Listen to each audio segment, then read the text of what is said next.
FCRIക്കെതിരെ ആയുധമെടുത്ത് നിൽക്കുകയായിരുന്നു കേരളത്തിലെ ക്രൈസ്തവ സഭകൾ. എന്തും ചെയ്തു കളയും, സർക്കാർ മര്യാദയ്ക്കിരിക്കണം എന്നൊക്കെ പറഞ്ഞുകൊണ്ട് വിരട്ടലായിരുന്നു, വിലപേശലായിരുന്നു, എന്തും ചെയ്യും എന്നുള്ള അവസ്ഥയിലായിരുന്നു. അന്താരാഷ്ട്ര ഇടപെടൽ വരുന്നു.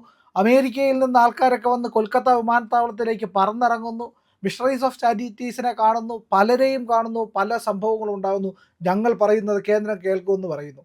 എന്നിട്ട് അവസാനം ഇന്നലെ പോയി അമിത്ഷായുടെ കാല് പിടിച്ചിരിക്കുകയാണ് ഇവിടുത്തെ ക്രൈസ്തവ നേതൃത്വം എന്ന് പറയുന്നത്. ഇതിനപ്പുറം അപഹാസ്യമായിട്ടൊന്നുമില്ല. സാർ എങ്ങനെയാണ് ഇതിനെ കാണുന്നത്? ഇവർ കീഴടങ്ങിയോ? അല്ലെ, കേരളത്തിൽ മാത്രമല്ല ഇന്ത്യയിലുള്ള ക്രൈസ്തവ സഭാ നേതൃത്വം, പ്രത്യേകിച്ച് ബിഷപ്പുമാര്, ഈ ബിഷപ്പുമാരിൽ ഏറെ പേര് അഴിമതിക്കാരാ. എനിക്കതിലും സംശയമൊന്നുമില്ല.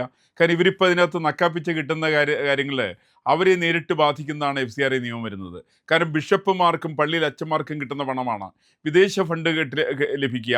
ആ വിദേശ ഫണ്ട് അവർക്ക് ഇഷ്ടം പോലെ ഉപയോഗിക്കുക. അങ്ങനെ ഉപയോഗിക്കുന്ന കാര്യങ്ങളിലെ കണക്കുകൾ സൂക്ഷിക്കുന്നില്ല. ഇതിന് സാധാരണ ക്രിസ്ത്യാനിക്ക് എന്താ പങ്ക്? സാധാരണ ക്രിസ്ത്യാനിക്ക് ഈ വിഷയത്തിൽ ഒരു പങ്കുമില്ല. സാധാരണ ക്രിസ്ത്യാനിയുടെ വിഷയമാണെങ്കിൽ ഈ പറയുന്ന കർദിനാൾ, ഇപ്പോൾ അയാൾ BCCയുടെ പ്രസിഡന്റോ മറ്റാ, എന്തിനാ ആന്റണി പോലോ, ഈ TN ഇതിനുമുമ്പ് അമിത്ഷായെ കാണാൻ പോവോ? കാണാൻ പോയിട്ടില്ലല്ലോ. ഇതിനുമുമ്പ് മൻമോഹൻ സിംഗ് മരിച്ചല്ലോ, കാണാൻ പോയിട്ടില്ലല്ലോ. എന്താ കാണാൻ പോകാതിരിക്കാൻ കാരണം? ഇതിനുമുണ്ടായിരിക്കുന്ന നിയമങ്ങളൊന്നും എല്ലാം ക്രിസ്ത്യാനികൾക്കെതിരായിട്ട് വന്ന നിയമങ്ങൾ, അതിവർ കാണാൻ പോവില്ല. ഇപ്പം 2013 വഖഫിൻ്റെ നിയമം വന്നു. വഖഫിൻ്റെ നിയമം വന്ന സമയത്ത് ഇവിടുത്തെ ഏത് ബിഷപ്പിനാണ് ഇവർ അറിയാൻ പാടില്ലാത്തത്? ഇത് ഇവിടെ മുനമ്പത്തുള്ള 610 കുടുംബങ്ങൾ ഒഴിയുന്നും അതിൽ 455 460 പേര് ക്രൈസ്തവ കുടുംബങ്ങളാണെന്നും എല്ലാ ബിഷപ്പുമാർക്കും അറിയാമല്ലോ. അവിടെയുള്ള മറ്റേ ക്രൈസ്തവ പള്ളിയുണ്ട്, ആ പള്ളി ഒഴിക്കപ്പെടുന്ന അവർക്ക് അറിയാമായിരുന്നു. ഇത് അറിയാൻ പാടില്ലാത്തതുകൊണ്ടല്ല. പക്ഷേ ഇതൊന്നും അവരെ ബാധിക്കുന്ന പ്രശ്നമല്ല. അവരെ ബാധിക്കുന്ന പ്രശ്നം എന്ന് പറഞ്ഞാൽ സാമ്പത്തികമായിട്ട് അവർക്ക് കിട്ടുന്ന ആനുകൂല്യങ്ങൾ, ഈ ആനുകൂല്യങ്ങൾ ആരെങ്കിലും തടയാൻ ശ്രമിച്ചാൽ അപ്പോൾ ബിഷപ്പുമാർക്ക് അവരുടെ ലോഹങ്ങളുടെ ഇളകും.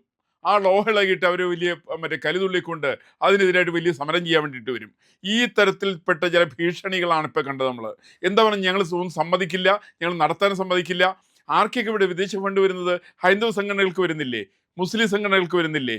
മറ്റുള്ള പൊതുപ്രസ്ഥാനങ്ങൾക്ക് വരുന്നില്ലേ? മുസ്ലിം ക്രൈസ്തവ സംഘടനകൾക്കും വരുന്നുണ്ട്.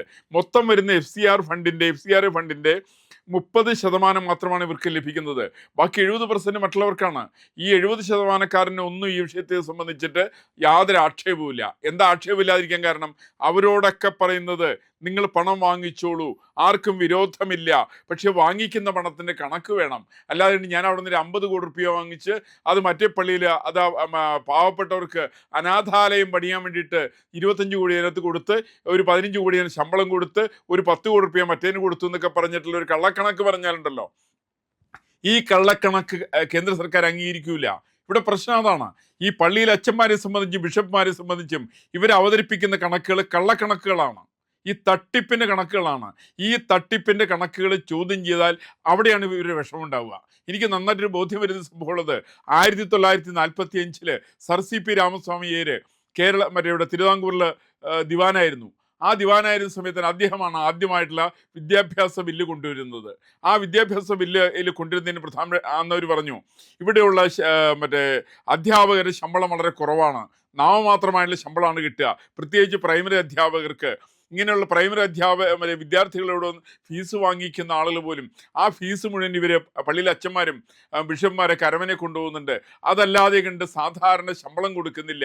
അതുകൊണ്ട് ശമ്പളം കൊടുക്കാൻ വേണ്ടിയിട്ട് സിസ്റ്റം വന്ന് സർ CP രാമസ്വാമിയർ കൊണ്ടുവന്നത് 75% പണം തിരുവിതാംകൂർ സർക്കാർ കൊടുക്കും, 25% മാനേജ്മെന്റ് കൊടുത്താൽ മതി. അങ്ങനെ ഒരു കണ്ടീഷൻ വെച്ചു പുള്ളി. അതിന് ഇതിൻ്റെ രണ്ടാമതൊരു കണ്ടീഷൻ കൂടി വെച്ചു, 100% വേണ്ടി സർക്കാർ കൊടുക്കാം, പക്ഷേ നിയമനം സർക്കാർ നടത്തും, നിയമനം തിരുവിതാംകൂർ ഗവൺമെന്റ് നടത്തും. ഇത് ഈ മുണ്ടശ്ശേരി മാഷ് കൊണ്ടുവന്നിട്ടുള്ള ഉടായ്പ ബില്ലൊന്നും അല്ലാതെ 1957-58 സമയത്ത് ജോസ് മുണ്ടശ്ശേരി കേരള നിയമസഭയിൽ അവതരിപ്പിച്ചതൊരു ഉടായ്പ ബില്ലാണ്. ആ ബില്ല് പ്രകാരമാണ് വരുന്നത്. വിദ്യാഭ്യാസ ബില്ല് പ്രകാരം പറയുന്നത് ശമ്പളം സർക്കാർ കൊടുക്കും. നിയമനമൊക്കെ എങ്ങനെ നടത്തുക? നിയമനം കൈക്കൂലി വാങ്ങിച്ചുകൊണ്ട്. ആര്? ബിഷപ്പുമാരും അച്ഛന്മാരും കൈക്കൂലി വാങ്ങിച്ചുകൊണ്ട് കേരളത്തിലെ അധ്യാപകരെ നിയമനം നടത്തിക്കൊണ്ടിരിക്കുന്നു. കേരളത്തിലെ അച്ഛന്മാരിൽ ഭൂരിപക്ഷം വരുന്ന ആളുകൾ ഈ സർക്കാർ ജീവനക്കാരാ. ഇവർക്കൊക്കെ വലിയ ശമ്പളം കിട്ടുന്നുണ്ട്. 50,000 തുടങ്ങിയിട്ട് 1.5 ലക്ഷം രൂപ വരെയൊക്കെ ശമ്പളം കിട്ടുന്നു. ഇവരെല്ലാവരും ഭാരിച്ച് പെൻഷൻ വാങ്ങിക്കുന്നവരാണ്. കേരളത്തിലെ അച്ഛന്മാര് ഭൂരിപക്ഷം പേര് പെൻഷൻ വാങ്ങിക്കുന്നവരല്ലേ. ഇവരൊക്കെ ഏത് വിഷയത്തിൽ ഇവരുടെയൊക്കെ ഡോക്ടറേറ്റ് ഉള്ളത്? വിമോചന ദൈവശാസ്ത്രത്തിൽ. അത് എവിടെ നിന്നാണ് കിട്ടിയത്?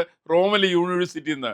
കേരളത്തിലെ ഏതെങ്കിലും യൂണിവേഴ്സിറ്റിയിൽ നിന്ന് പഠിച്ച് വിദ്യാഭ്യാസം ലഭിച്ചിരിക്കുന്ന ആരെങ്കിലും ഈ ഗണത്തിൽപ്പെട്ടുള്ളതുണ്ടോ?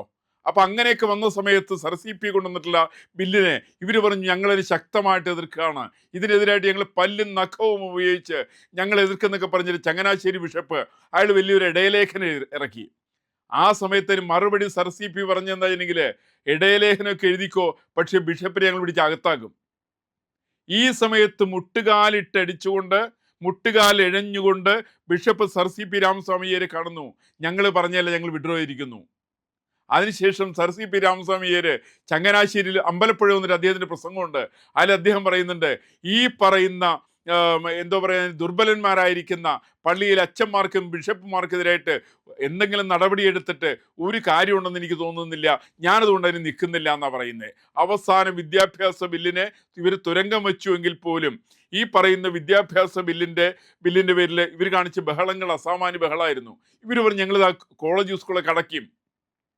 ഞങ്ങൾ ആ സമയത്ത് NSSും SNDPയും മുസ്ലിം സംഘടന അടക്കമുള്ളവർ പറഞ്ഞു അങ്ങനെയാണെങ്കിൽ ക്രൈസ്തവ സ്ഥാപനങ്ങളിലേക്ക് ഞങ്ങൾ കുട്ടികളെ അയക്കില്ല, പഠിപ്പിക്കാൻ അയക്കില്ല. ഒന്നൊരു വലിയ വിഷയമായിരുന്നു കേരളത്തിൽ 945. എനിക്ക് പലപ്പോഴും സർസിപി രാമസ്വാമിയെ വെട്ടിയ സംഭവം അടക്കമുള്ള കാര്യങ്ങളിൽ ക്രൈസ്തവയുടെ സഭയുടെ പങ്ക് അന്വേഷിക്കേണ്ടതാണ്. എനിക്ക് KCS മണിയാണെന്നുള്ള അഭിപ്രായമൊന്നും എനിക്കില്ല. കാരണം വെച്ചിട്ടുണ്ടെങ്കിൽ ക്രൈസ്തവ സഭയാണ് സർസിപി രാമസ്വാമിയർക്കെതിരായിട്ട് ഇത്രയും ശക്തമായിട്ട് വാക്കുകൾ ചലിപ്പിച്ചത്. സമാനമായിട്ടുള്ള രീതിയിലാണ് ഇപ്പോഴും ഈ ബില്ല് വന്ന സമയത്ത് ഇവർക്കൊക്കെ വല്ലാത്തൊരു ലോഹയുടെ ഇളക്കായിരുന്നു. ഇവരെന്താ പറഞ്ഞേ, ഞങ്ങൾ ഇതിന് സമ്മതിക്കില്ല, ഞങ്ങൾ നടപടിയെടുക്കും. ആരെ ഞങ്ങൾ? എനിക്ക് പറയാവുന്ന കേന്ദ്ര സർക്കാർ തീരുമാനിച്ചിട്ടുണ്ടെങ്കിൽ ഈ പറയുന്ന 2 ബിഷപ്പിനെ പിടിച്ച അകത്തിടുന്നങ്ങ പ്രഖ്യാപിച്ചാലുണ്ടല്ലോ, ഇവർ അകത്ത് കിടന്ന് ഉണ്ട തന്നെ ഉണ്ടാവുള്ളൂ. പോപ്പുലർ ഫ്രണ്ടുകാരൻ്റെ കൂട്ടാ. കാരണം നടപടിയെടുത്തിട്ടുണ്ടെങ്കിൽ ഒരക്ഷരം മിണ്ടാനുള്ള കരുത്ത് കേരളത്തിലെ ഇന്ത്യയിലെ ബിഷപ്പുമാർക്കില്ല, ഇന്ത്യയിലെ അച്ഛന്മാർക്കില്ല. ഇവർ കാണിക്കുന്ന തോന്നിവാസങ്ങൾ അതിക്രൂരമാണ്. ഇവർക്ക് പള്ളിയുമായിട്ട്, ഇവർക്ക് ക്രിസ്ത്യാനികളുമായിട്ട് പുലബന്ധം പോലും ഇവരെ സംബന്ധിച്ചില്ല. ഇവരൊക്കെ പണം ഉണ്ടാക്കുന്ന ആളുകളാണ്. അതുകൊണ്ടാണല്ലോ ഞാൻ നേരത്തെ പറഞ്ഞില്ലേ, വഖഫ് നിയമം ഇവർക്ക് അറിഞ്ഞുകൂടാ. എന്താ കാരണം? പാവപ്പെട്ട ക്രിസ്ത്യാനിയുടെ ഭൂമി പോവുക ഇവർക്ക് വിഷമമില്ല. മറിച്ച് ഇവരെ ബാധിക്കുന്ന പ്രശ്നം, വഖഫിന്റെ നിയമം വന്ന് 2013 14 ഇലക്ഷനും 19 ഇലക്ഷനും 24 ഇലക്ഷനും ഒക്കെ ഇവര് ആ നിയമം കൊണ്ടുവന്നിട്ടുള്ള പ്രസ്ഥാനത്തിന്റെ ഇലക്ഷൻ ഏജന്റുമാരായിട്ട് പ്രവർത്തിച്ചവരാ. ആര്? കേരളത്തിലെ ബിഷപ്പുമാര്, ഇന്ത്യയിലെ ബിഷപ്പുമാര്, പള്ളിയിലെ അച്ഛന്മാര്, അങ്ങനെയുള്ള ആളുകളൊക്കെ ഇലക്ഷൻ ഏജന്റുമാരായിരുന്ന ആളുകൾ. FCRA നിയമം വരുന്ന സമയത്ത് ആ നിയമം പാർലമെന്റിൽ വരുന്നതിന് മുമ്പ് തന്നെ ഇവർ വിഷയം അറിഞ്ഞു, ഇവർ ഈ വിഷയം പഠിച്ചു. ഇവർക്ക് വലിയ വിഷമമുണ്ടായി അതിനെക്കുറിച്ച്. അത് കാരണം എന്താ? ഞങ്ങളുടെ കയ്യിൽ പണം പോകുന്നതിൻ്റെ പേരില്ല. ഇങ്ങനെ പണത്തിനോട് മാത്രം ആർത്തിയുള്ള ഈ വിഭാഗത്തെ അതിശക്തമായ രീതിയിൽ കേന്ദ്ര സർക്കാരോ കേരള സർക്കാരോ അതേപോലെ എടുത്ത് ജനങ്ങൾ ഇവരെ ശക്തമായിട്ട് നേരിടുകയാണെങ്കിൽ എനിക്ക് തോന്നുന്നു FCRA നിയമം കൊണ്ടുവരാൻ വേണ്ടി സാധിക്കും. അത് കൊണ്ടുവരണമെന്ന് മാത്രമല്ല, അത് കൊണ്ടുവരും കൃത്യമായിട്ട് കണക്ക് രേഖപ്പെടുത്തണം. എന്താ കണക്ക് രേഖപ്പെടുത്താൻ ഇവർക്ക് എന്താ മടിയുള്ളത്? കണക്കെന്ന് കേൾക്കുന്ന സമയത്ത് അച്ഛന്മാരുടെ വേവലാതി എന്തിനു വേണ്ടിയിട്ടാണ്? ആ വേവലാതി ഒന്നും വേണ്ട, ഇവർ കണക്കുകൾ കാണിക്കണം. കണക്ക് കാണിച്ചില്ലെങ്കിൽ ഈ പറയുന്ന ബിഷപ്പുമാരെ അച്ഛന്മാരൊക്കെ ഉള്ള ആളുകളെ കയ്യാമം വെച്ച് തുറുങ്കലിൽ അടയ്ക്കണം എന്നാണ് ഈ വിഷയത്തിൽ എൻ്റെ അഭിപ്രായം. പ്രിയമുള്ളവരെ, നമ്മുടെ ചാനൽ ഒരുപാട് പേർ കാണുന്നുണ്ട്. കാണുന്നവരോടെല്ലാം നമുക്ക് വലിയ സ്നേഹവുമുണ്ട്. അവരൊക്കെ നമ്മുടെ ചാനലിനെ കുറിച്ച് ഒരുപാട് പേരോട് പറയുന്നുമുണ്ട്. പക്ഷേ ഒരു കാര്യം, നമ്മൾ കാണുന്നവരുടെ എണ്ണം അനുസരിച്ച് ചാനലിൻ്റെ സബ്സ്ക്രിപ്ഷൻ കൂടുന്നില്ല. എന്താ കാര്യം എന്നറിയാമോ? നമ്മൾ കണ്ടിട്ട് അങ്ങ് പെട്ടെന്ന് തിരിച്ചു പോവുക. പക്ഷേ കണ്ടതിന് ശേഷം ഒരു നിമിഷം നിൽക്കുക. നമ്മുടെ ചാനലിൻ്റെ IND എന്ന് പറയുന്ന ലോഗോ ഇല്ലേ, അവിടെ ഒന്ന് വിരലമർത്തിയാൽ ചാനലിൻ്റെ ഫീഡ് തുറന്നു വരും. അവിടെ സബ്സ്ക്രൈബ് എന്നൊരു നീല നിറത്തിലുള്ള ബാറുണ്ട്, അവിടെ ജസ്റ്റ് ഒന്ന് തൊടുക. തൊട്ടടുത്തൊരു മണിയുടെ ചിത്രമുണ്ട്, ബെല്ലൈക്കൺ, അവിടെ ഒന്ന് തൊട്ടാൽ നിങ്ങൾക്ക് നമ്മുടെ എല്ലാ വീഡിയോകളും കാണാനുള്ള നോട്ടിഫിക്കേഷൻ കിട്ടും. മാത്രമല്ല ചാനലിൻ്റെ ഒരു സബ്സ്ക്രൈബറായി മാറുകയും ചെയ്യും. അത് ഞങ്ങൾക്ക് വലിയ സഹായമായിരിക്കും. ഉറപ്പായിട്ടും അത് ചെയ്തിട്ടില്ല എങ്കിൽ ഇപ്പോൾ തന്നെ ഒന്ന് ചെയ്യണേ.